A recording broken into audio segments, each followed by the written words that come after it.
Assalamualaikum warahmatullahi taala wabarakatuh. Alhamdulillah rabbil alamin wa bihi nasta'in ala umuri dunya waddin wa ala alihi wa sahbihi ajmain.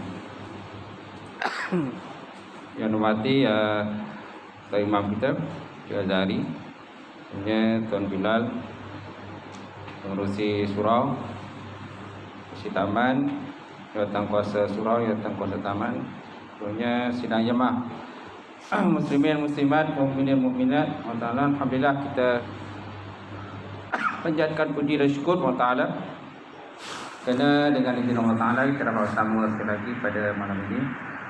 Jadi kita isi sedikitlah kita punya tarawih malam ini dengan sedikit pengisian tazkirah. Allah Ta'ala sebut Al-Quran, fazakir fa inna zikra tanfa'ul mu'minin.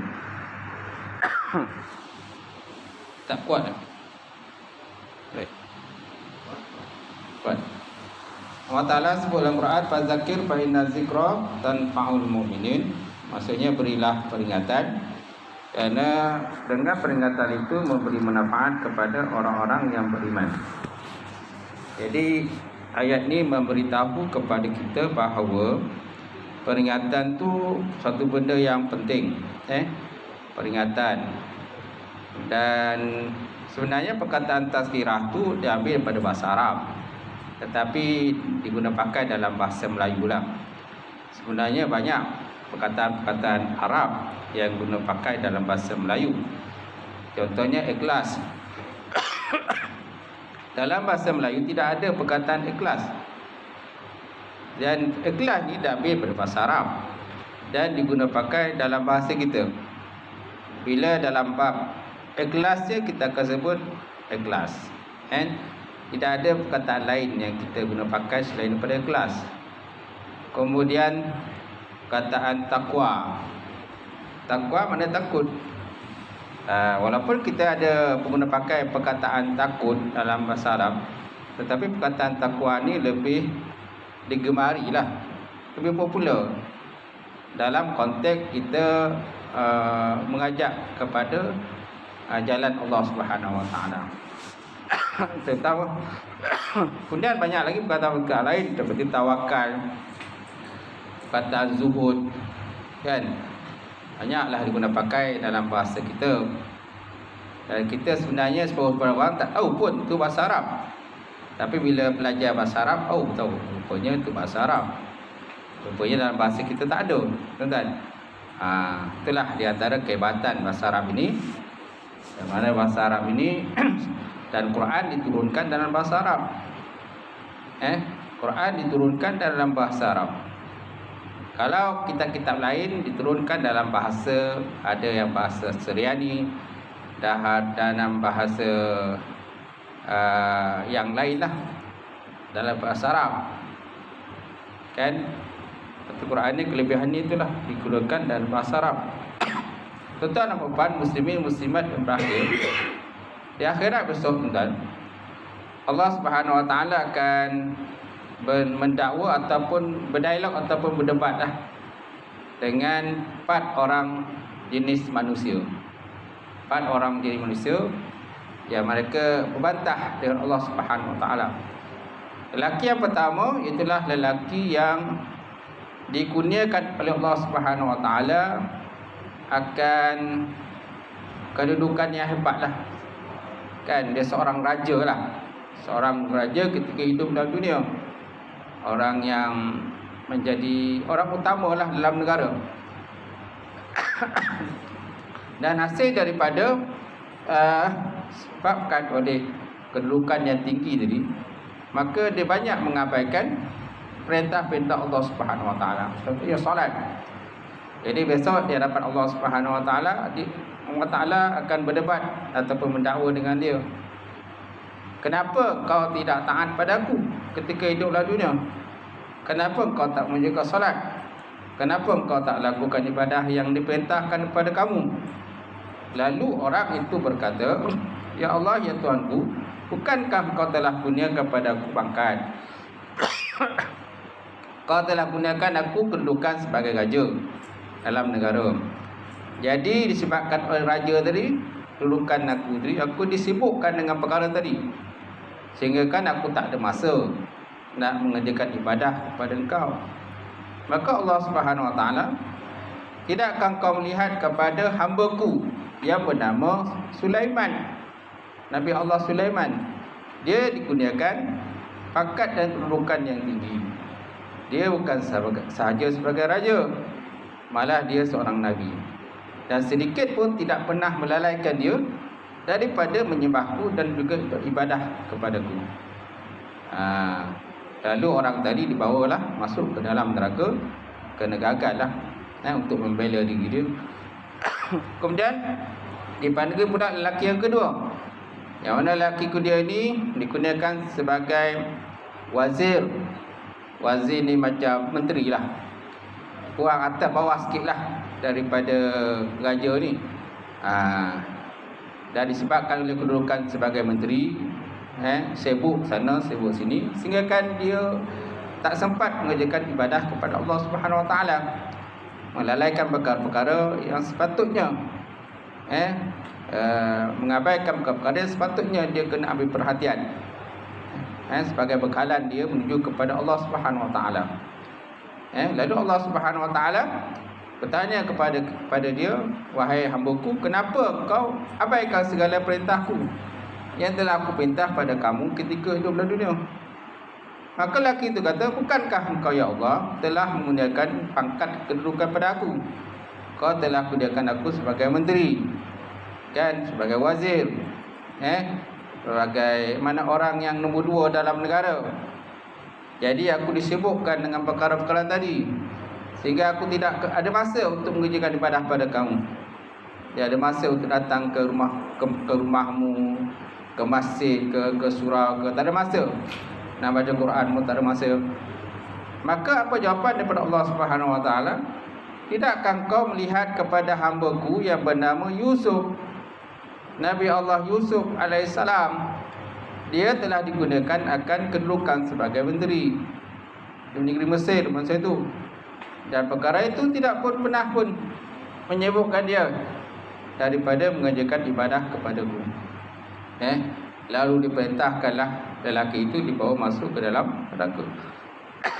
Kemudian dipanggil lelaki yang ketiga, yang mana lelaki yang ketiga ini ketika hidup dalam dunia dia telah ditimpa oleh penyakit, kan, sakit yang melarat, sehingga kan uzur yang melarat, sehingga kan dia tidak mampu bangun untuk mengerjakan ibadah kepada Allah Subhanahu Wa Taala. Dia disibukkan oleh penyakit ataupun sakit tadi. Lalu Allah Subhanahu Wa Taala tanya kepada dia, wahai hamba-Ku, kenapa engkau tidak mengerjakan ibadah kepadaku, tidak menyembahku kepadaku ketika kamu hidup dalam dunia?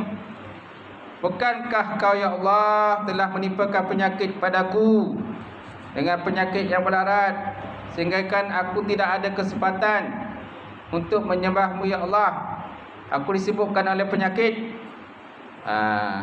Maka Allah Ta'ala kata, kan, tidak engkau melihat kepada hamba-Ku yang bernama Ayub, Nabi Allah Ayub alaihissalam. Dia telah ditimpa oleh penyakit kulit, penyakit sampaikan habislah dia punya daging-daging kulit dia sehingga ke tulang, ditimpa oleh penyakit yang darat, yang hebat. Tetapi dia tidak pernah pun meninggalkan daripada menyembah kepada-Ku, dan dia tetap taat dan patuh kepada perintah-Ku. Lalu diperintahkan kepada lelaki itu dibawa masuk ke dalam neraka. InsyaAllah, tuan-tuan. Kemudian dipanggil lelaki yang keempat, yang mana lelaki yang keempat ini ditakdirkan kehidupannya susah, kehidupannya miskin, kehidupannya melarat.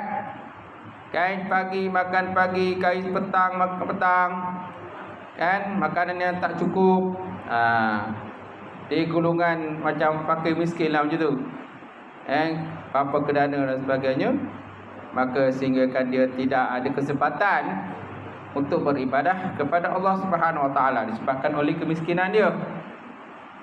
Lalu Allah Subhanahu Wa Taala tanyalah kepada dia, wahai hamba-Ku, kenapa engkau meninggalkan segala perintahku?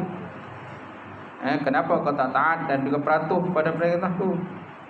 Maka hamba tadi kata, ya Allah, ya Tuhanku, bukankah kau telah timpakan kepadaku penyakit miskin, penyakit susah, apa kedana hidup melarat, jadi tak ada masa ya Allah untuk mengerjakan ibadah kepadamu. Maka Allah Ta'ala kata, tidakkah kau lihat kepada hambaku yang bernama Isa, Nabi Allah Isa AS. Dia seorang hambaku dan dia seorang yang miskin, hidup susah tapi tidak pernah pun dia mengabaikan akan segala perintah dan melakukan ketaatan kepadaku. Lalu diperintahkan kepada lelaki yang keempat tadi, dibawa masuk ke dalam neraka.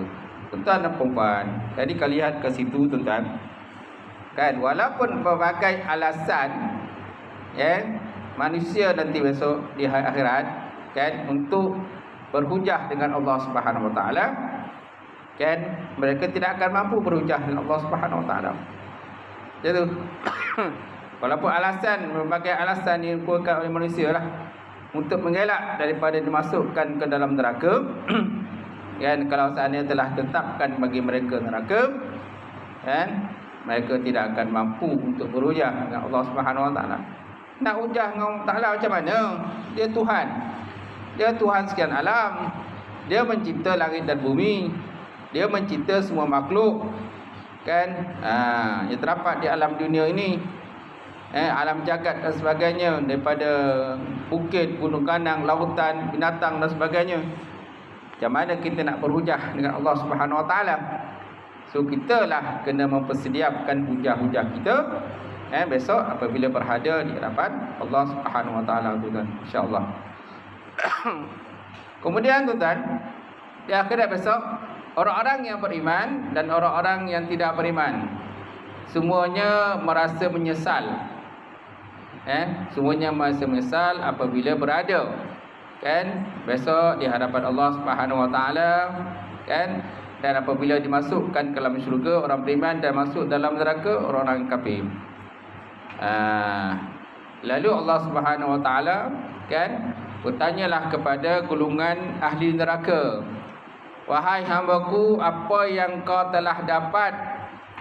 Apa yang telah kau dapat?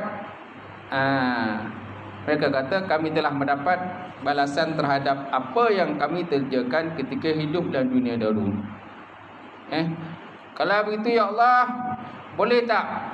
Sebenarnya kami tak tahanlah hidup dalam neraka ni, dengan setiap hari dipukul, diseksa, dibakar dan sebagainya. Ya Allah Tuanku, kami mohon pada ya Allah, kau pulangkanlah kami hidup dalam dunia semula. Jadi mereka minta kembali dunia semula, tuan-tuan. Itu orang kafir lah itu. Maka Allah Subhanahu Wa Taala berkata pada mereka, bukankah dulu aku dah bagi kamu peluang hidup dalam dunia, kan, dah bagi masa umur yang panjang kepada kamu. Ada umur sampai 60 tahun, 70 tahun, 80 tahun. Apa yang kamu buat? Macam tu. Jadi mereka kata kami ditipu oleh, kan, diri kami sendiri. Kami ditipu oleh syaitan dan sebagainya.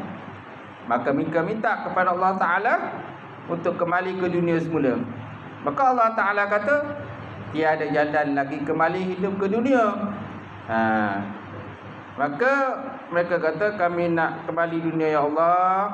Tujuannya kami nak mencari emas sepenuh bumi untuk menebus diri kami daripada azab neraka ini. Maka Allah Ta'ala kata, tiada jalan lagi lah. Tiada jalan lagi, kerana sekali saja hidup. So, ambillah kita peluang sekali yang Allah Ta'ala bagi kita hidup dalam dunia ini untuk melakukan kebaikan dan ketaatan kepada Allah Subhanahu Wa Ta'ala.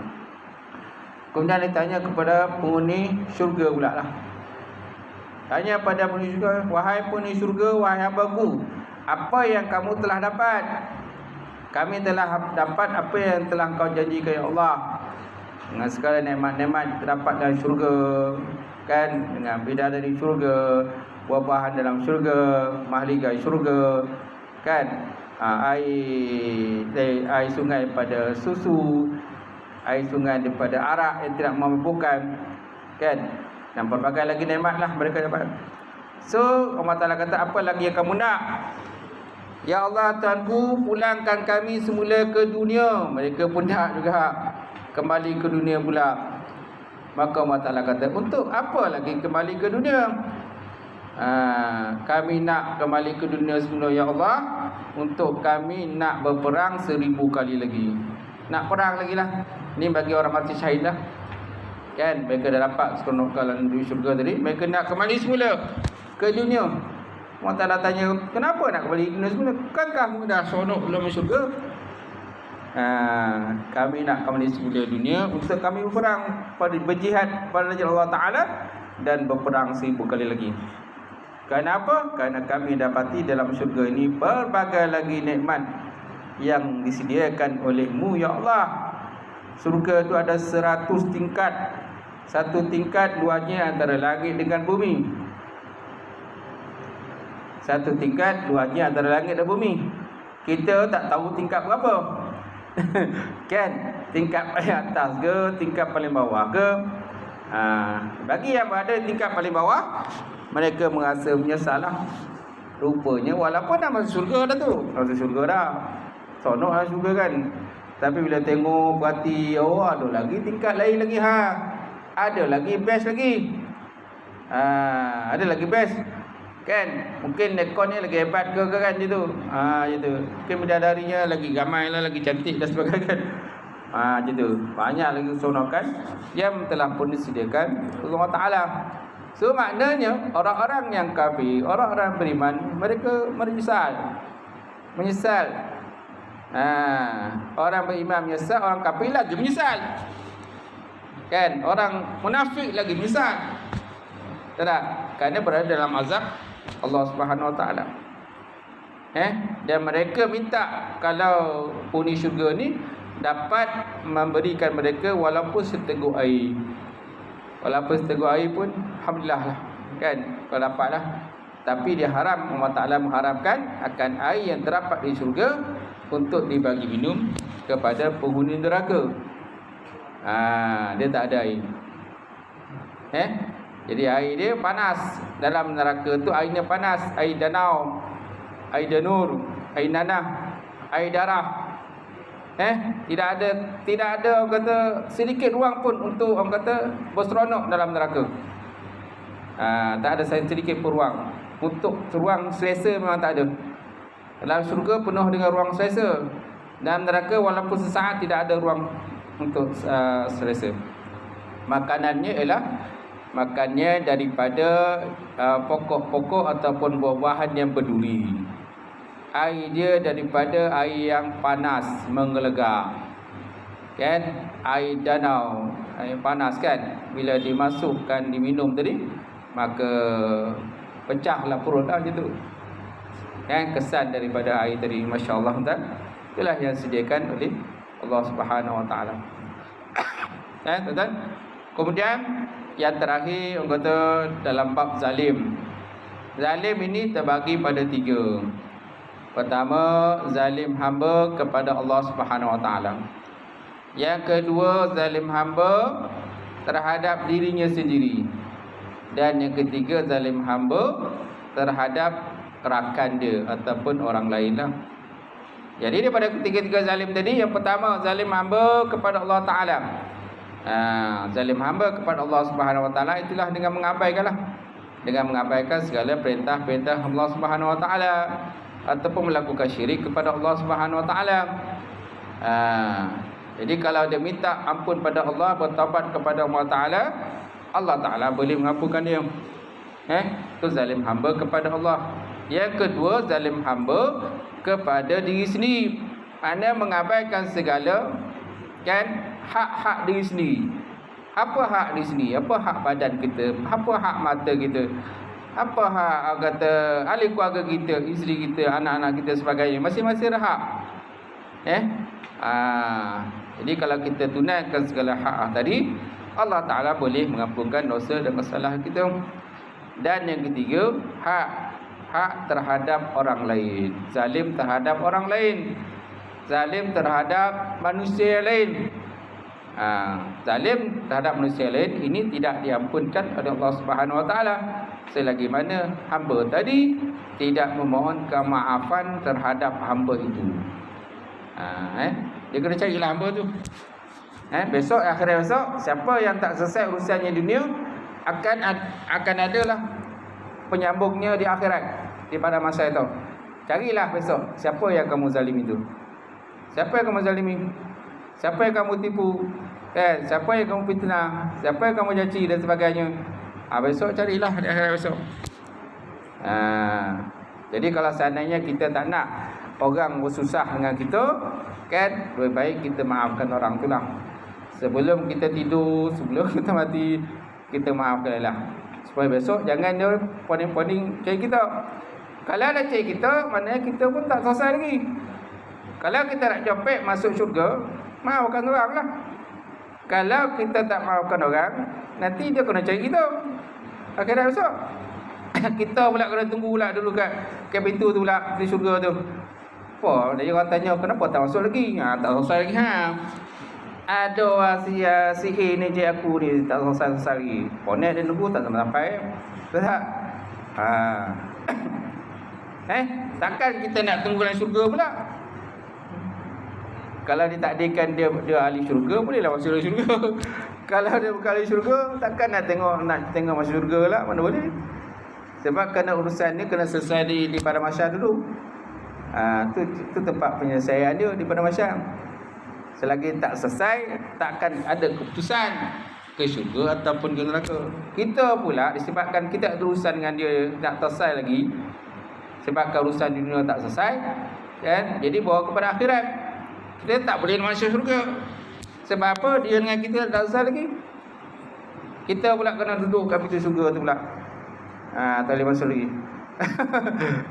Jadi sebaik-baiknya kita maafkanlah. Kan sebelum kita tidur kita maafkan orang. Kalau sebelum kita mati esok tadi kan, sebelum kita meninggal kita maafkanlah salah orang dan sebagainya.